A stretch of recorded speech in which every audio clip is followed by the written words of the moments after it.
Sartre was a French 20th century philosopher that is arguably one of the founding fathers of modern existentialism.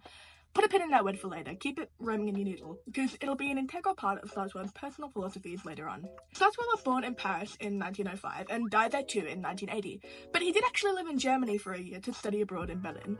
Although the bulk of his studies were conducted in École Normale Supérieure in, you guessed it, Paris. Sartre, outside of his incredible contributions to philosophy, lived quite a rich and politically active life. He could often be seen participating in left-wing riots, was an avid advocate for Marxism, and at one point the Soviet Union, although his stance would grow critical by the mid-50s. At one point, he found himself drafted into the Second World War, and in 1964, he declined receiving the Nobel Peace Prize for Literature, stating that a writer should not allow himself to be turned into an institution. Metal. Before we dive into the beliefs and writings of Sartre, I think it's imperative that you understand the historical context in which his beliefs were formed and established. As Sartre lived through the Second World War, the formation and rise to power of the Soviet Union, the Great Depression, all events that are widely considered to be, to understate, less than ideal. While I personally believe that Sartre's ideas are still insightful and an interesting way to perceive the human experience, I'm not sure he would have had them come to fruition without the social pressures and generally quite glum tone of the society around him in the 20th century. Remember how I told you to keep existentialism locked into your brain box until further notice? I'm hoping you did that, because it's time to dive into it. Specifically Sartre's branch. Existentialism, to explain without rattling on ad nauseum, is a philosophical idea defined by its emphasis on the existence of an individual as free and autonomous, completely and personally responsible for everything that they do. Sartre himself believed that existence preceded essence, that humans do not have any sort of innate good or bad within them, no soul, or anything of that nature.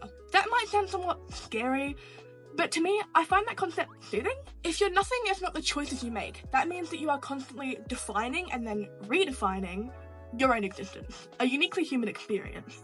Sartre believed that if you tried to pin the acts you yourself committed on any god, or on your peers, or on your family, or anyone but you're living in what he defined as bad faith. Essentially, if you excuse poor, hypocritical, or undesirable actions that you've done by blaming anything else but yourself or claiming you had no choice, then you are living in bad faith. Taking full and complete responsibility for everything you've ever done achieves full freedom. But with full freedom comes a somewhat frightening full accountability. As someone myself who doesn't subscribe to any branch of theism, i.e. religion, I find existentialism to be a very comforting philosophy to hold dear. The feeling of comfort I get knowing that everything I've ever done, good and bad, was done by me, and led to me being exactly who I want to be in this moment, provides me with the blanket of security I can only imagine theists are provided with in believing that all of their actions count towards a bigger plan, orchestrated by something bigger than them. Sartre's philosophies quite staunchly denounce the idea of a higher power, a god, suggesting that humans exist just to be human, and that human freedom can only really be achieved through controlling and choosing how you want to react to any and every external stimuli to build up you.